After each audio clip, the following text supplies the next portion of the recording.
Hello, welcome to the Sideboard here at the StarCityGames.com Modern Open in Milwaukee, brought to you by Ultimate Guard. I'm Nick Miller here with Jeff Hoogland, hanging on to the #1 spot Player of the Year race by 1 point. We've been there for a little while, you know, slow and steady. We like the race when it is super close, and it is no closer than it is now. We're going into your ballpark. We're in Modern. This is your format. Yep. You're playing this Jeskai Aggro deck, which is not something if you came up to me like, guess what Jeff's on this weekend? I'd be like, Blood Moon deck, Kiki Chord, something like that. Yep. None of that. You're playing in a beatdown, almost like a burn strategy, but in the Jeskai colors. How'd you guys come to this? I know you've been working on this deck with Matt, your traveling and testing buddy, streaming and that kind of stuff. Yep, so one of the best things you can always do when you're pulling ideas is pull ideas from existing successful deck lists. Something very similar to this had done well at several WMCQs over in Europe, and it had a couple of results on Magic Online. And while those things aren't always perfect, they're often great jumping in points for new ideas to develop. This deck is just, it's playing most of the really busted cards in Modern. Gitaxian Probe and Mutagenic Growth are cards that I'm floored are still legal. So, we put them in this shell, really leverages their power very well, and it's very punishing to people.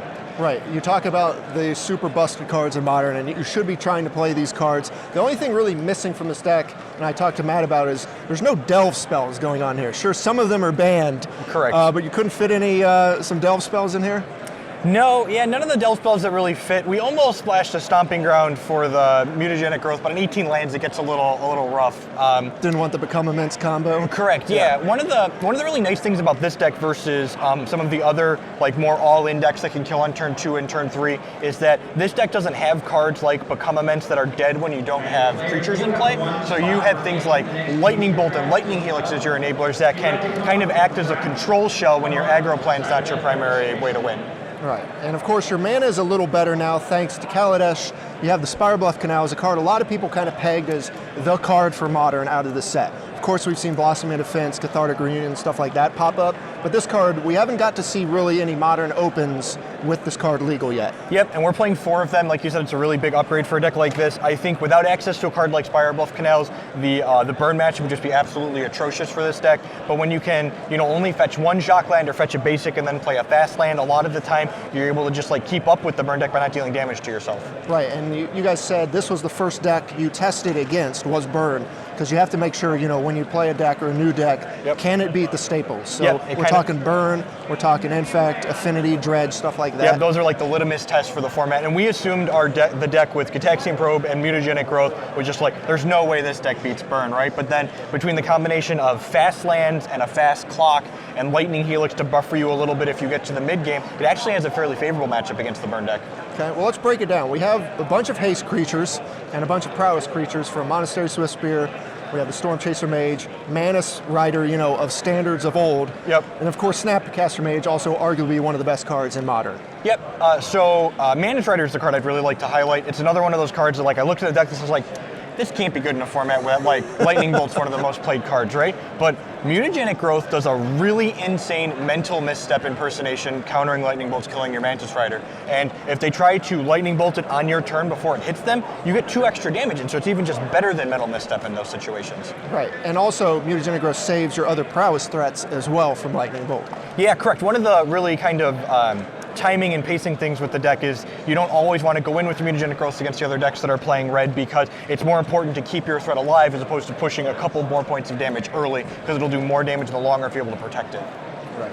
We've played a lot of Mutagenic Growth beatdown decks in my time, and one thing that Mutagenic Growth does allow you to do is kind of just steal games from things like green-white hexproof and things like that they don't expect you to block with a big enough creature. Mutagenic Growth kind of plays both ways in a scenario like that. Yep, and Mutagenic Growth being the busted card that it is enables those sick, unbeatable draws that Modern decks just really need to have to keep up with a lot of the format. Swiftspear into double Swiftspear, or Swiftspear into Storm Chaser Mage backed up by a couple of Mutagenic Growth pushes lethal easily by turn 3. Yeah. We've got all the burn spells that you need, Lightning Bolt, Lightning Helix. Vapor Snag is a card, we've seen dabbled in the Delver decks and things like that, but here you just allows you to out-tempo your opponents. Yeah, it's really huge. A lot of people had questions when we were streaming with the deck why we're not playing Path to Exile over Vapor Snag, and Vapor Snag is just everything this this deck wants to be doing. The best type of card advantage a deck like this can generate is killing your opponent while they have a bunch of cards in their hand, and Vapor Snag kills them and puts another card in their hand that you really just don't care about. Right, P. Sully's wisdom there. Correct. Best kind of card advantage. Yep. It's counting how many cards they have when they lose. Another critical interaction is that Vapor Snag also lets you do things like rebuy your Snapcaster Mages to deal extra damage with them and get more use out of them. It also acts as protection for your own threats against removal dense decks, so just a really flexible card. Okay, then we've got mutagenic growth and Gataxian Probe, as you mentioned. Serum Vision's kind of tying everything together, and then your flex slot here, Twisted Image, a card we see out of a lot of decks in Modern. Yep, it's another powerful cantrip in our 18-land deck. We want to be able to cycle through and see a lot of cards so we can make our first 3 to 4 land drops in games. It's a random blowout against decks playing things like Noble Hierarchs and Birds of Paradise and Spellskites, and when it's not good against the things our opponent's doing, it triggers Prowess, it draws a card, and with Storm Chaser Mage and Swift Spirit adds additional damage to that because they have more toughness so they do power. Storm Chaser Mage has 2 more points of toughness, so Twisted Image is basically a deal 3 draw card when Storm Chaser Mage is out. It's super powerful. Yeah, when you talk about it that way, that is where it really gains the traction in this deck, because it has utility in a lot of Modern decks, but when you get to combine it with Storm Chaser Mage, it's dealing 3 damage for 1 mana and drawing a card. It also came up, we were testing the Jund matchup, you could Twisted Image and then bolt their Kalitas and effectively 1-for-1 their 4-drop for 2 mana. Huh. All right, so I got to ask, what about this deck is good enough that kind of gets you off the decks you had been playing? You've been putting up great results with the Kiki Core decks, even like the Landfall Aggro deck. Yep. So you're here now. Why is this deck better than those decks, or is it just kind of better positioned this weekend? Matt found this list on Monday afternoon in front of the WMCQ list. And he's like, hey, we should try this. And I have never, in my years of playing Modern, had a deck that tested as well as this deck had against such a large portion of the gauntlet. Every time we picked out another deck, we're like, it's got to be bad against Jund. And we're like, well, we won 4 of these 5 games, and it's just like, well, it's got to be bad against Jeskai Nahiri. And it's just like, we just kept picking deck after deck after deck. It just kept knocking them down. And I was like, well, I guess I'm playing Mantis Rider this weekend. And here we are. Yep. Mantis Rider in the 75. Let's go over the rest of the 15 here. The sideboard, cards you expect to see in Modern. Path to Exile, Blessed Alliance, Spell Pierce, Dispel. These are cards in blue and white decks you expect to see. Yep. Yeah, Blessed Alliance I think is especially a card that's been getting a lot of spotlight, and it's well deserved. It's just a super flexible card in this format. Gaining life is relevant against burn. It's a total savage beating against infect, especially in a deck like this where you can bolt down and keep them to only 1 creature. So when they go in on that 1 creature, you're like, all right, sacrifice your hexproof guy.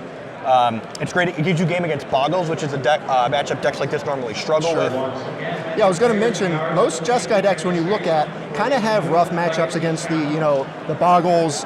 And the Death Shadow kind of things. If they can get through your 1-for-1 removal, they got these huge blowout potentials. But you not only have Blessed Alliance, you also have Deflecting Palm, 2 cards that are great in like all of these crazy combo-y matchups. Yeah, Deflecting Palm is like Lightning Helix Plus in the matchups where you want it. You even bring it in against the Green-Black X decks, so like prevent 5 damage from your Tarmogoyf, send it back to your Dome. Like that swings a race in a way they just can't keep up with a lot of the time.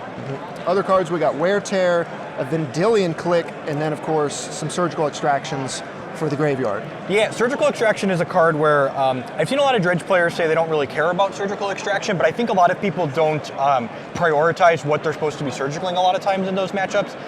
If you're able to tag things like their Narcomoebas and their Blood Gas and just keep their things that enable all of their creatures coming into play off the board, we really have a clock to go with that. Not to mention we have Snapcaster Mage as well, so if your turn 2 is Surgical, your Narcomoeba, Snap Surgical, your Blood Gas, like the game almost ends in the spot. Right, you're taking out a lot of their gas. And as you mentioned, the key part here is your deck has the race. You can actually push damage past them before they can do anything. A lot of these other decks, using Rest in Peace and things like that, aren't deploying a threat, they're just kind of staying alive. Yep, yeah, the combination of controlling hands between Bolt, Snap Bolting, and controlling the board, and just the run them over draws with the Prowess creatures is really a huge draw to playing this deck this weekend for me. Okay, so what should we look out for this deck when we see it on camera, hopefully, this weekend? What do you mean? Just kind of what would people that not expect out of this deck kind of see, or what's going to surprise them out of this deck? I think the consistency through which you kill by turn 3 and 4 is just huge in a deck like this that also has lines going long in the late game. One of the things that's really great is as the deck traditions to late game, but we don't have a lot of traditional card advantage in it, because we only play 18 lands, we just draw more spells than our opponents do, which is the best kind of card advantage. Right, looking like a legacy deck where you just don't have that many bricks in your deck. Correct, yep. All right, well, you're coming off 2 buys here. You and your teammate are playing it off to good starts. You've had a lot of success testing it. I look forward to seeing this deck this weekend. I assure you look forward to seeing it as well, and hopefully some success. I'm looking forward to 30-minute breaks at the end of each round. All right, Jeff, thanks for joining me here in the sideboard. Stay tuned to StarCityGames.com all weekend long for the action here in Milwaukee.